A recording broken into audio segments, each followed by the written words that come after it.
What is going on, you guys? It's your boy, the creme de la crop dilettante here, and we are back with episode 84, I believe, of the video game therapy series. Yeah, dilettante was the word of today that I learned and liked. I kind of view myself as that. If you don't know what it is, it's like someone who dabbles, a dabbler in the arts or a dabbler in some kind, and generally like it's like an amateur, but a little more sophisticated, perhaps. It's basically a nice way to say an amateur. So I very much am that. So I'm a little low tech today. Hopefully, so I don't like to talk about the material, but I did pack up my second monitor because I'll be moving in a little bit, and so I don't have the visual confirmation that I'm indeed recording. But so I could just be talking to the void right now. So hopefully it is recording. But anyway, I'm also a little low tech. I just wrote down some bullet points that I can hopefully get into the mind space to talk about. But yeah, my voice also doesn't seem like it's warmed up. I don't know if that's a thing or if I just haven't spoken all day and it's just a little weak, because it does seem a little more monotone or nasally than usual. But hopefully, I mean, if you listen to any of these, I assume my voice can't be that annoying, because otherwise, why the fuck would you listen to this? So anyway, here's something. This is like a concept that I guess a number of historical figures have adopted that I stand behind and I really believe. Obviously, I've been a huge proponent of like physical exertion. I stress the importance of not like working out, but just exercise and like, being, like I said, it's kind of like rent to your body, like just, earning your keep to be able to use your body. It's like, it's not like I treat it more as a gift than just a given, right? It's a gift versus a given kind of thing. Anyway, I don't know. Notably, there were some people, I think like Teddy Roosevelt was one of them. Nelson Mandela, I think, also said this, but the concept being to exhaust your body to free your mind. I think this is kind of a concept that some people don't believe in or don't think it is, or don't think of it this way. But they think that like physical and mental labor, or I guess difficulty, kind of draw from the same tank of willpower. And I don't really think that they do. In fact, I think like the most clear-headed I've been is generally like following very, very intense exercise or intense, physical, excursions of some kind. I feel like it's also kind of hard to say this if you're not somebody who's like gone to the extreme, if you haven't really like 1RM'd on a squat, or, I mean, I guess that's just kind of a stupid example, or like done something really hard, like doing a marathon kind of thing. I think there's a certain mental catharsis, almost like a logical or spiritual catharsis, or something in the mind that is released. Of course, you can talk about like the, like the norepinephrine and all the chemicals and stuff. I'm just speaking more at a more high level philosophical idea of the fact that like straining your body really, really hard can give you a lot more, even just like be more creative in some vague sense. Like I said, there probably is some kind of data to back this up, but that's not the point, is not to to have data for everything. This is just kind of conjecture, because I truly think it is important to I guess, somewhat routinely exhaust the body, like completely, almost like push yourself to the nth degree. Now, whatever that may be, I don't mean like in the sense of like how many burgers can you eat before passing out. I guess that's kind of in some way like it's just the same of a stress test. It's like a max squat or a marathon, but I was thinking of it more in the sense where you're not like hurting your body in that way, but like, you wouldn't say that like, a 1RM is going to kill you, or like running a marathon is going to hurt you. It's not, it's the opposite. Anyway, I suppose speaking of like a lack of data to back up like rigorous, and I think the last thing I want to say about the exercise thing is that it is not important of like, I don't think the nature of what you're doing is important in the terms of like running or lifting something heavy, or I don't know, like doing something for a long time. I don't even know. Whatever it is. I think more importantly is the intensity. I think you have to reach a point where you basically just have to grit your teeth and like give literally everything you have, like completely exhaust the tank, right? I think I think just going to the gym and like fucking around with the weight or whatever that people do, that is not like is not the same as exhausting your body like completely. I think there's a you kind of know you can't really sell yourself short. I guess you can, but at that point you're only hurting yourself. But I think you don't know if you didn't give everything you have. No one else can tell you, even like sensors and stuff. I could hook you up.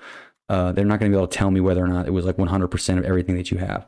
So I think you don't have to, I'm not saying every time you go wake up, you have to go like bail on every squat, on everything. I just mean there, on, I guess, somewhat regular occasion, not every day, just be even every week or every month or so at least. I think there needs to be like a legitimate, like this is, you almost just black out, like that kind of level of intensity. Same with like a marathon. I mean, anyone who's run a marathon or even Ironman or super ultra marathon, whatever it is, whatever the fuck.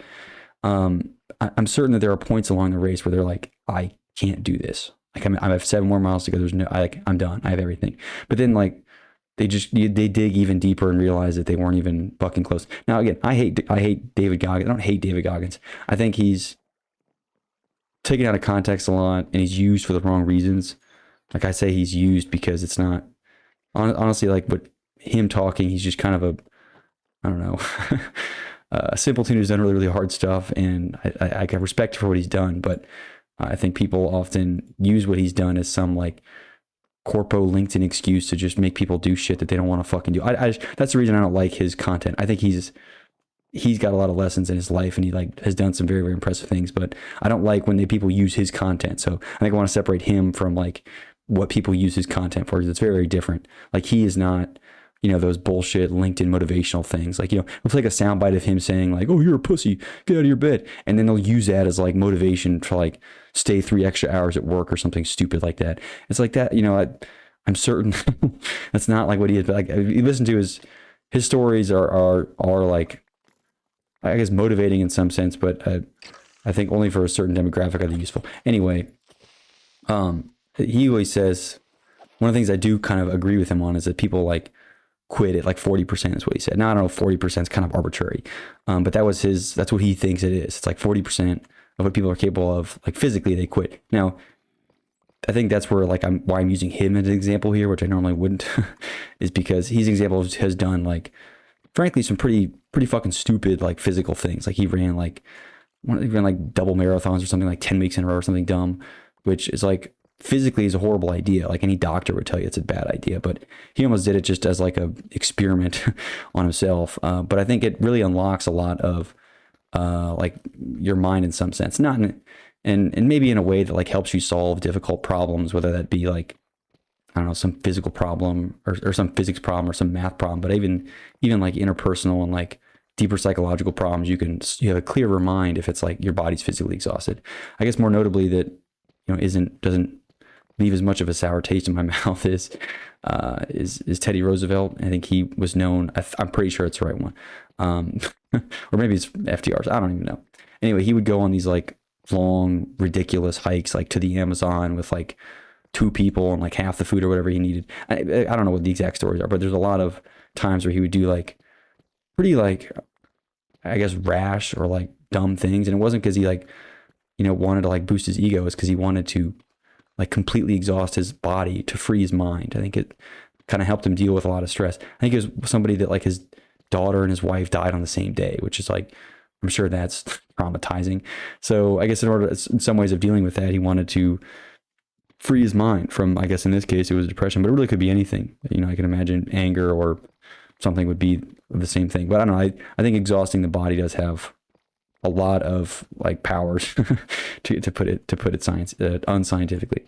So speaking of unscientific stuff, I think maybe it's just our day and age now, but I feel like I'm becoming more and more of this, like anytime somebody starts retorting these like scientific studies, I just want to slap them in the face. Or like they always want to cite studies or like, oh, if you don't have studies to back this up, like this is, you're using alternative facts or bullshit, or like, this is not true. Most of like our lives and most of our day to day, like if you really go deep into the nuance, has not and probably cannot ever be fully scientifically studied. Like we don't know the 100-year effects of staring at a phone or porn consumption, or all this shit that we do all the time, all these advertisements that we have. Not only do we not understand so much about the human mind and like our psychology beyond just like some like very shitty observable, like, kind of vague observations. But we don't study any of it. We don't replicate any of the studies anyway. So like, I'm not going to make this a like bashing on academia for their shitty science, but in some ways, like, I'm not saying I'm not bashing them, because I do think that they do objectively shittier science than they did before, just because the incentives now are about money and not about like the science. And like, there's no incentive to reproduce studies that, it's all about producing interesting results. It's like, who knew that, but there's so much of our lives that have not been studied, in the sense that they can't be, just because we don't have enough time and resources to study everything. So we have to select what we want to study. And like I said before, it's like just as important as what you say is what you is what you leave out. So like, for example, you can write an article about something and cite all your sources and how the studies, but you probably also left out thousands of other studies that you didn't include. And in my view, that can be just as important as anything else. So you might be able to have a dozen or 24 studies that you included to back up some claim. This could be anything, I don't know. But you could have also omitted 200 studies that like you just didn't include. So then, how is this supposed to be this like rational? That's often the reason why when I try to cite like as little as possible, just because I'm kind of embracing the fact that like for every study or any article or whatever I choose to include, there's many more that I don't, which I think is just as telling about the conclusions that you draw. It's also why I think it's dumb to be this overly scientific about everything. I think there's certain things that are okay to be this gut feeling, and to kind of let not emotions drive things, but let like instincts. I think instincts and emotions are are separate entities here, but to let instincts drive things. So to give an example, like I said, we don't know the long-term effects of cell phone usage and being in front of screens my instinct tells me it is probably bad for most of the population to sit and stare at a screen that's four inches away from them. Okay, that's an instinct of mine. No, I don't have 50 studies to back it up. No, I don't have longitudinal 200-year studies to back. No, I don't have anything, and you don't either. I think there's a certain point. This is why it pisses me off. These like hyper rationalists. You have to have like studies to back everything up. I mean, I don't know if maybe it's just because I've seen how horrible like quote unquote studies do, and like this whole p-hacking thing. You don't need that. That should not be the final arbiter of truth. There's just so much more to what might actually be like true, which again, truth is a vague concept in and of itself, than some stupid fucking p-hack study by some moron funded by, Big Bacon or whatever the fuck company is supporting this stupid study. Because the thing is, here's what happens. here's what can happen. I'm not saying it happens all the time, but here's what can happen. Pork sales are down or something, and Big Bacon wants to put a study saying that pork is actually good for your heart or something. Just like, and then we have to like hope that, the National Heart Foundation or whatever has just enough money to lobby a counter study to show that eating pork is bad. It's like, what the fuck? Like, at a certain point, you have to be instinctual about certain things. Pork is probably in and of itself not the worst thing to ever eat. I mean, our ancestors have been eating other animals for a long time. And, the other side of the things is probably not good to just eat pork. Like, I mean, is it really that heretical for me to like establish some nuance here? But everyone wants to see these fucking simple, like dopey ass solutions to stuff when ultimately most of the time it is incredibly nuanced, and science doesn't fucking exist on this. So like, I think if people ever want to like, and it's difficult with technology, especially like pork is one thing, just because we have, ancestral data that we ate shit like that. I don't even know. Pork is just an example. Don't cherry pick me there. But like stuff we don't have any studies on phones and screen usage. And the ones we have are like 5-year studies, 10-year studies. That is not enough data to make anything meaningful. So especially like with these iPad kids, we don't know. And I think it'd be better to err on the side of like what hasn't completely fucked us than like what could completely fuck us, right? What hasn't completely fucked us is like parents talking to their kids being kind of loud and annoying sometimes, or like them just kind of learning behaviors and manners through like, or just normal social interaction by interacting and being annoying, and crying and stuff, and then getting looked at or whatever, shitting their pants. It's all part of it. Okay. It's not like we can like just give them an iPad and dope them away and that's it. And I realize I'm really bashing on the whole iPad baby thing, but I truly view it as like almost like an existential threat to humanity. And then people go off, well, we don't know the long-term effects. It could be good that like iPads are actually good for their education. It's like I have to go off instincts here and laugh at you and want to punch you in the face because that's fucking absurd. Like I don't know. I can't cite anything because it doesn't exist. And even if I did, it'd be cherry picked at that point, which, like I said, you can cherry pick studies to back up anything. I could postulate something completely and utterly retarded and find some roundabout stupid way to have a study that, kind of tangentially doesn't disprove my results.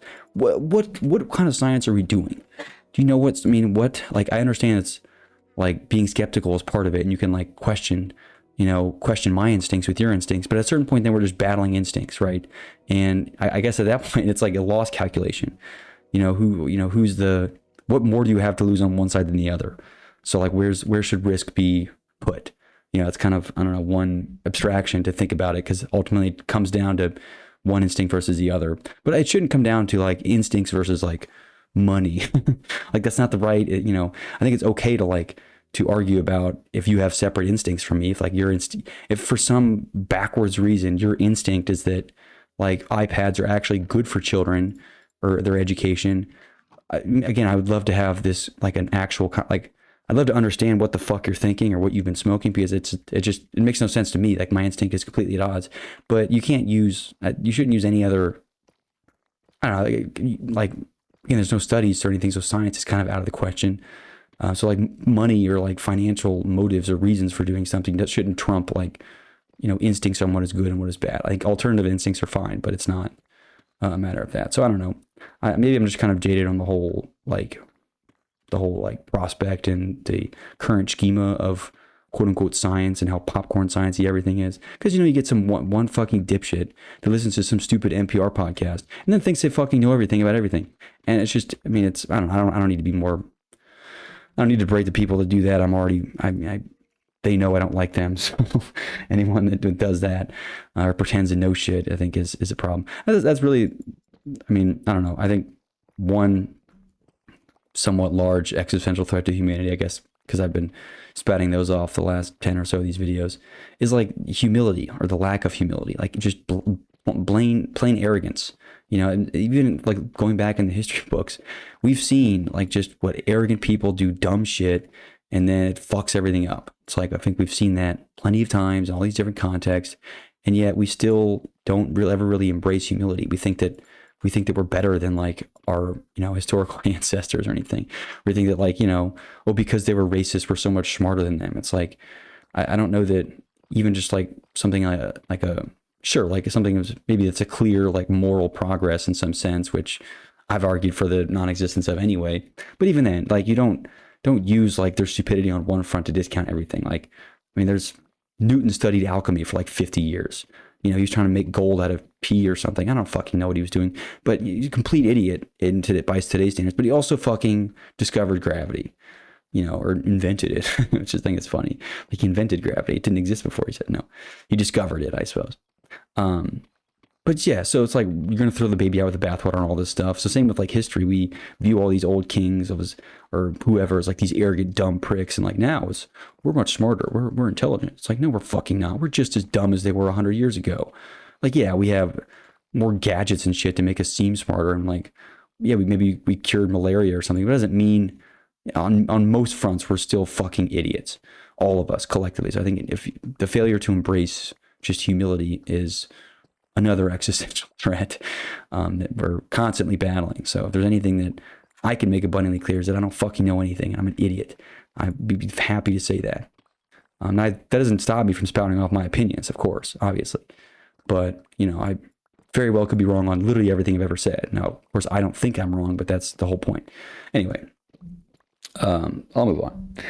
I guess to get on a totally less serious note, life is just not that serious. I don't know what, I'm not sure if it's, I guess I should preface this in saying that I understand most of these videos are I'm not laughing the whole time. I guess I kind of chuckle sometimes to myself, but most of the time I'm like, kind of being pseudo intellectual or philosophical or artsy or something. I'm just not being like funny during these videos.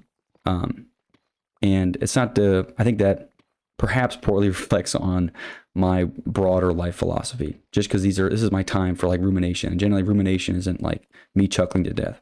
I wish it was, but it's tends to be more somber than that. But I do think that I think at a certain point that like, laughter and even just like non-seriousness doesn't necessarily have to be laughter, but like laughter or non-seriousness is kind of like the answer, honestly. It's like, because if you dig deep and you think rationally and you use all these tools at your disposal and you take a look at humanity and modern life, and not to say that we're doomed and you should just laugh about everything, but at a certain point, not only like you might think that we're doomed, even if you don't, or are, say that we don't know, which we don't.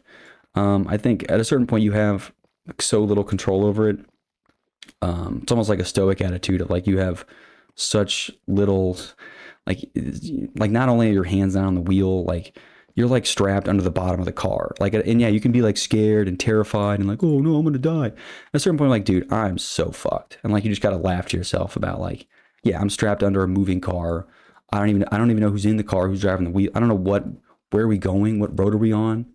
I'm probably going to die. So I might as well just kind of chuckle on my last breath kind of mentality. I'm not saying we have to like laugh at everything and do nothing and, sabotage ourselves. But I think at a certain point, it makes more sense to just kind of laugh and chuckle at everything than it does to like be super concerned with stuff. So while I just got finished spouting about existential threats to the human race, I do think that, just not being serious about stuff or kind of laughing and, always embracing humor is kind of the ultimate answer, just because we don't, like, we're all going to die anyway, that kind of thinking. And yeah, I know that you want to make the most of your life, but at a certain point, it's out of your fucking hands, buddy. And like I said, if the government or, big data or the fuck, they want you silenced or dead, they probably can, and when the universe, God or whoever, or lightning, if they wants to kill you, it will. You'll just get bone cancer and die. It's like, you're never going to control everything. So what are you worried about, really? Like, it's not, I know that we kind of think that we're so like, we have all this control like over our destiny, but no, we fucking don't. So it's not that's not a reason to be sad and like sit there pitying yourself all day, or even better, it's not a reason to do nothing. Like, I think you still like, it's still good to have like, just even like a false hope that like, oh yeah, I'm the master of my destiny. Yeah, absolutely. I obviously wholeheartedly agree with living that way. But I think when it, really gets, when you get to the depths of, your soul, or when you get into the bottom of it all, it's like, dude, this is a fucking joke. All of it's a joke. Everything, fucking life, death, resurrection, it's all a fucking joke. Or whatever. Again, it's not. I don't know. I think it's. It should be known that my in real life, I'm less serious than I am in some of these videos. So while it could be easy to mistake me for some like, sad little zoomer who's sitting here and blubbering about all these problems, I generally just, I try to laugh at shit. And, even if I could be pissed off by it or something, but that's not to say I don't like being pissed off or anything, but I don't know. I tend to laugh at a lot of stuff. I suppose in an alternate world where I'm funnier and wittier and I don't know, I'm closer to the average sense of humor, I'd be like a stand-up comedian. I think that would be an awesome thing to do. But I think my humor is too not only too niche, but just maybe just like too fucked up. I think not that I think fucked up shit is funny. Like, I don't like seeing people get like they're decapitated or anything. That's not really funny. But even just like the whole concept of like taking bits to the extreme. That's the other thing about humor is like, I think at least my humor, I think humor used to be like strictly ironic, perhaps, where things were funny because they were ironic. The firehouse burning down, or I don't know, the waterman running out of water. So I don't even know. It's just like some simple irony. But I think now it's what's funny now are just like these, fake kind of abstractions or just like weird bits that you run with, like, you're pretending that like Trump is gay or something, and like, doing a gay Trump impression, which I'm not even going to attempt. Maybe if I were a comedian, I would, but I'm not. But like, of course, Trump's not gay, but like, it'd be hilarious to think that he would. And the implications of that are absurd. And a lot of times those bits tend to be more fucked up just because it's like, well, it's insulting. Or they come at somebody's expense. So it's not really like, somebody would be, sad or unhappy that I was making fun of Trump being gay or something, but it's funny. I mean, I don't know. It's funny shit. I don't care. Making fun of it. That's not, you don't make fun of like disabled people or whatever, but there are bits maybe where you consider somebody who's not disabled to be disabled, and the implications that come with that, it has a sense of irony to it. I guess irony's not really even dead in that sense, but there's still like the bit humor is funny. And my bit humor tends to be on like the dumb, random, or potentially like insulting side of things, which again, it's just, I guess, just kind of what I find funny. I don't know. So I don't know that I can't really control my sense of humor in some sense. I can't will myself to think, these silly little things. I mean, if I'm not laughing, I'm not laughing. I don't know what to tell you. Like, I can like fake laugh, but that's not the point. Anyway, I'm move on. So, but anyway, I think we should not take life too serious. I think it's kind of a fucking joke anyway. So, yeah, that's pretty much it. Let's see. I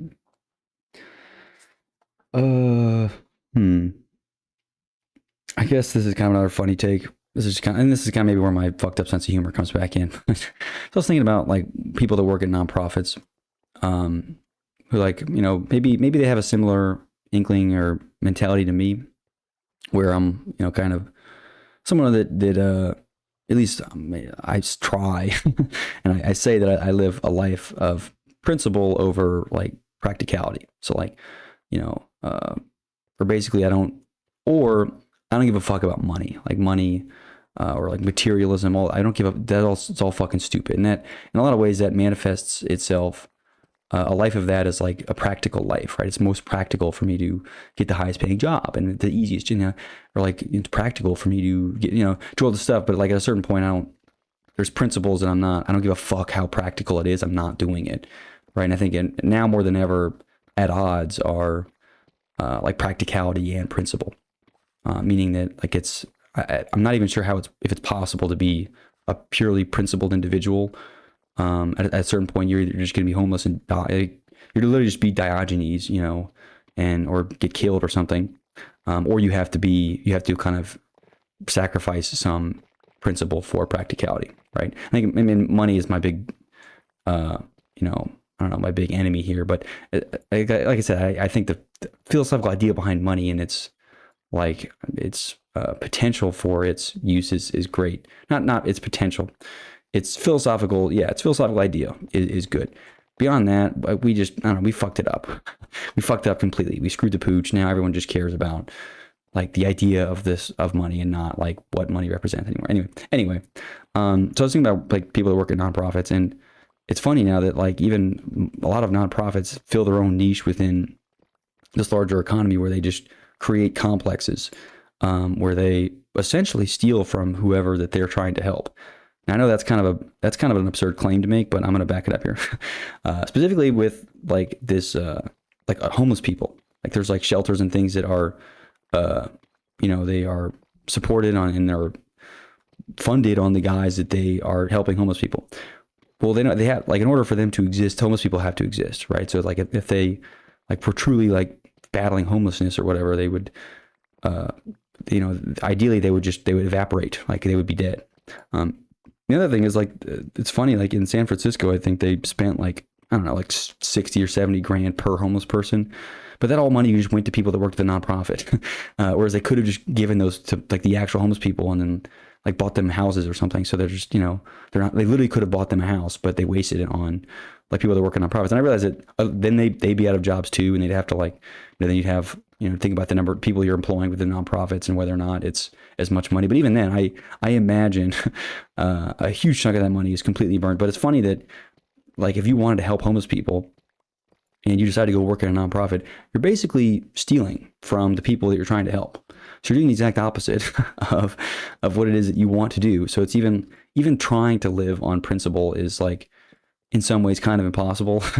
I guess just with how interconnected the whole economy is and how dependent on like money and budgets and stuff everything is. That because like homeless shelters, in order like they exist with the assumption that there are homeless people, right? And especially like a homeless shelter that's getting less money than last year. It's like, oh no, we got to give them more money. It's like, what if they're just actually doing what they're supposed to be doing? Have you considered that? And the fact that that they're not doing what they're supposed to be doing, and you're giving them more money, you're just adding more to the complexes that you're creating. And homeless people, the homeless shelters, and the homeless industrial complex, whatever the fuck you want to call it, is just like one manifestation of this. I think there are many others, like even some in like the medical industry, which you could, again, if you map out the stakeholders and where the money's going, you could create, again, an identical scenario to you're creating a complex that's contingent upon the existence of bad things, and you're proliferating it by that existing. You're incentivizing it to exist, or detracting exactly from what you want to do. You're making more homeless people by donating to homeless shelters, or just not giving. You'd be better off like literally just buying the homeless guy a house directly. But no, we don't do that. So it's just, again, I'm not advocating for I have no political agenda with like what to do here. I don't really give a fuck. I actually just think it was funny that if you wanted to help homeless people, working at a homeless shelter is probably the dumbest thing you could do, because you're just actively stealing money from them. At least, again, I don't know. Sure, if you live in Poland or some shit, again, I'm just saying how it works, at least in America. And I'm in Burgerland, so I don't give a fuck about Europe and if they've solved homelessness or whatever. I don't know. I'm just saying it's funny that, fine, if you're in San Francisco and you want to help homeless people, you'd be better off not working in a nonprofit. So I think it's funny. But I would imagine that there's a very similar, the same stuff happens in all kinds of industries and complexes. So anyway, I just thought that was a funny thought. Okay, this next one's kind of stupid, but this is all stupid. Why do I even care? So I was in the elevator the other day, and I was doing laundry, and when people are in the elevator, it would be very weird of me to just stare at the people, right, and just look at them, and then kind of like, even if it's appreciating their beauty or even just marveling at whatever, like, wow, look how fat that person is. You could marvel at whatever. Like, you can't just stare at somebody. That's, people are like, what the fuck are you doing here? It's weird as fuck. But then like a dog, somebody brought a dog on there, and I felt there was no shame at all just staring at the dog, watching it lick its lips and fucking sniff around and do whatever. And it's like this strange thing, if I'm just admiring this dog for, its beauty, or just kind of observing its mannerism just because it's there. There's nothing else for me to look at. I'm going to look at this dog, instead of my phone or whatever. But doing that to a human would be like, yo, stop looking at me. Like, that's fucking creepy. I'm not saying we should normalize staring at people, but I think it's funny that there's this double standard with stuff. Maybe just dogs are so stupid we don't even they know we don't know what we think of them. So maybe it's just like a superiority thing. I've talked about how pets is all just a guise to feel superior, but which again I don't say is necessarily is a bad thing. I like pets, people's pets. I don't have any, but I understand why people have pets. It's not like I'm saying you shouldn't have pets, but I'm just saying it's not fair to discount why somebody has what are they doing. It's in some ways it's a way to have control or feel superior or something, which I don't know. So I don't know. I guess to have more agency over something that doesn't have its own age, or has its own agency, but we have leverage over it.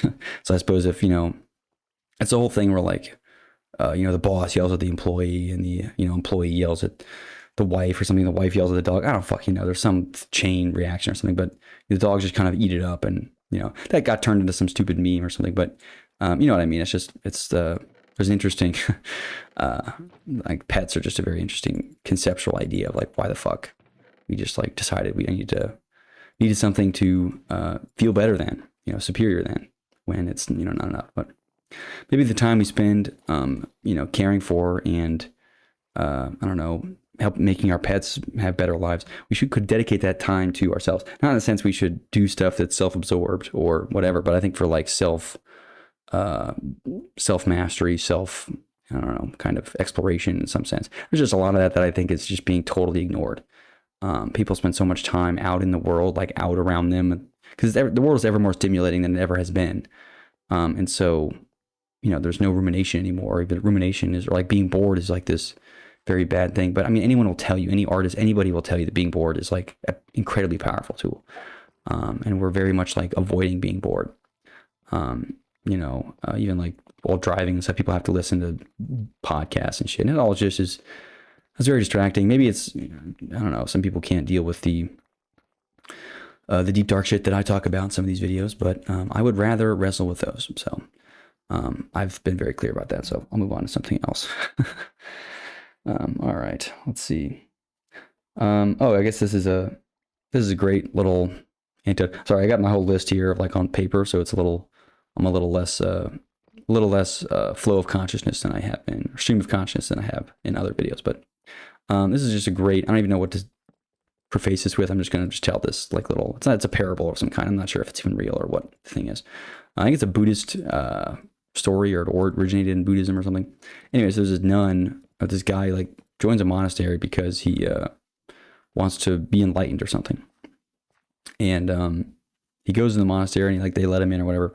And then like all he does all day is chop wood and carry water. Like he barely gets any time to like actually study the scripture and like, do his own thing. All he gets to do is chop wood and carry water. And then one day he gets to talk to one of the elders, and again, if you know the story and I'm butchering it, go fuck yourself. He gets to talk to one of the elders and, it's like, I did this. I was the same way when I came here. I wanted to learn the scripture and be meditated. And before I achieved enlightenment, all I did was chop wood and carry water. And upon enlightenment, all I've ever wanted to do and ever want to do since then is chop wood and carry water, like after enlightenment, so except so like what he wanted to do afterwards. Whereas the person before enlightenment felt like it was a duty or it was a chore, like, oh, he's got to fucking chop the wood and carry the water. But then the enlightened know that is the way of being. Like that's the ideal state, is to chop wood and carry water. And it has elements of like the physical labor that I think is really important, but it also is just elements of the humility too that I think we lose. And I don't mean to be anti-ambition, because I think ambition is again, whatever nebulous idea that means to you, you have to get the general idea of what ambition means. But I think it's a powerful tool, but the line between that and like insatiability and greed and control over that, or even just like the ego out of hand is dangerous. So I don't mean to say that there's this yin yang balance with everything, but I think there truly is when it comes to something like ambition, because it if this person just wants to do more and more, and then it turns out like post enlightenment, what's the answer? To chop wood and carry water, which I think is just fucking awesome. What a life that must be, to chop wood and carry water all day. I don't know, because it's just cathartic in some sense. So I don't know, maybe it'll be this, like I said, I predicted in one of my shitposty videos, I think there'll be this revival of religions, maybe some old school ones, maybe some new religions. Maybe we'll have some new fake books that we find or dig up or something, or whatever. I don't know. I guess there kind of is just religions that manifest themselves in different ways. I think progress is kind of a religion of today's age. That's just what we hail. We just love progress. We love science. We love technology, like that. These can all be considered like on the proxy of religions. And of course, they obviously don't serve any of the purposes that they have historically, like from a social and a development perspective. In fact, they do mostly the opposite, right? Whereas, despite like all the shortcomings of, Christianity and other, older religions, there was still huge elements of social development, personal development, humility, sacrifice, all like generally considered to be virtuous things, that religions of progress or technology just don't really address, or they address through some tangential way, or like, through effective altruism or something, which is so stupid that I can't even begin to describe how arrogant one must be to think that is a good idea. Not even sense, like, I don't know, just assuming that you're better than everyone else. I don't know. I have a thing, as matter of factly as it might sound in these things, I when it comes down to it, I try to be as knowledgeable of my stupidity as I can be. There are things that I feel assured of when it comes to, especially when it comes to my areas of expertise, like technology, but I certainly don't discount all the ways in which I am incredibly stupid. So I think and I don't think that's like a, self-deprecating thing either. I don't really view it in that sense. It's not like I'm saying I'm like ugly or a piece of shit, which I might say like tongue in cheek a lot of times. Like out of shape. I would never say that actually. I'm in perfect shape. But I don't know. I'm sorry, I forgot what I was saying. Yeah, but I don't think it's self-deprecating to admit that you don't know anything or that you're an idiot. And I think I say maybe me phrasing it as like I'm an idiot, but I think that like it's just an easier way and a funnier way of saying that I know there's too much I don't know. I know that for all the stuff that I might claim to know or might claim to learn, or all the learning I could do in thousands of millions of years, all the learning I could do would still never be. I still should feel stupid. I still there's too much I don't know and there's too much I won't know. And I don't think it's that. I think me phrasing it as like I'm stupid is like why it's like, oh no, you're not stupid. I'm the smartest person ever. Like that is stupid. That is actually stupid. Okay, fine. Maybe I should say, oh, I'm, all I know is I know nothing. But it's funnier and easier to say I'm a fucking retard. So that's just what I say. So I don't really care. So I don't know. I'll move on to the next thing here. Let's see.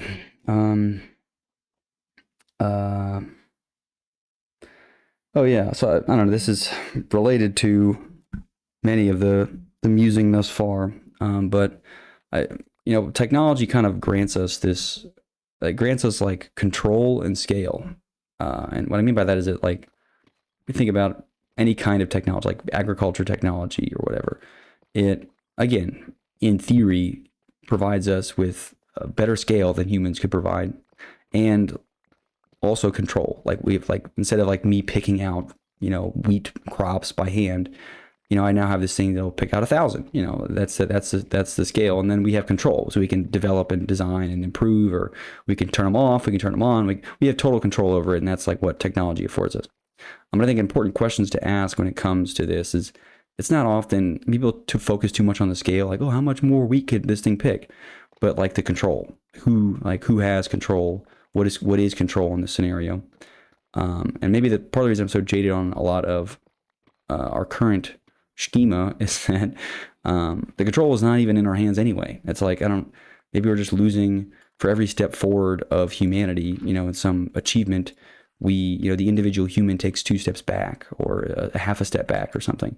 So while humanity collectively might move forward, the individual person is, maybe I kind of alluded to this last time, where I think, like even like physical robustness is at like an all-time low. And I don't mean like in the extreme sense. I think that the bodybuilders, the extremes of today are still the better than any extremes of the past. Like we got better roids now than we ever have.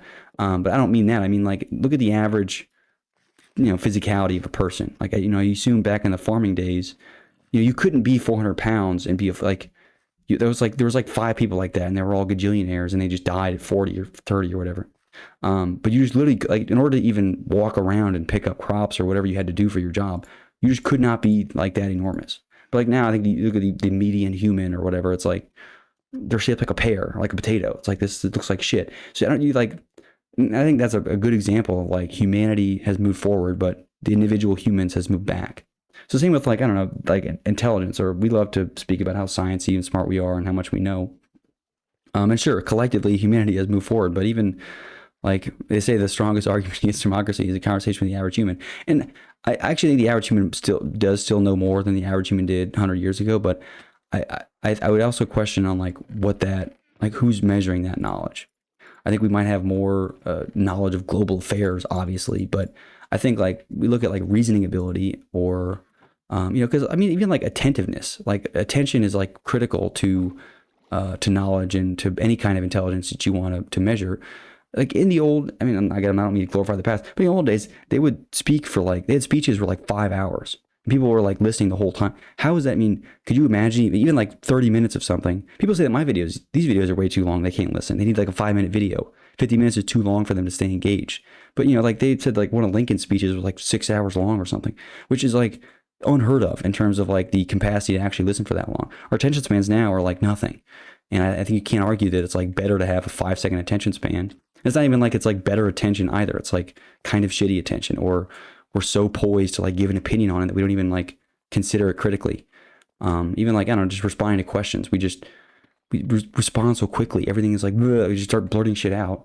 Did you even think about what the fuck you were like? All you were thinking about was what you were going to say. You weren't even thinking about what the fuck I said, right? You were like, I think the word is like, you're listening to respond, not listening to understand, which I think are two entirely different things. It takes space. It takes time. It takes like kind of like a void even. You have to have nothing like else on your mind to think about something deeply. You can't just be filling it with extra shit, and expect to have any kind of critical engagement with something that's intellectual. So while I do think that like, yeah, collectively we still move forward, I still think that individual humans take steps back.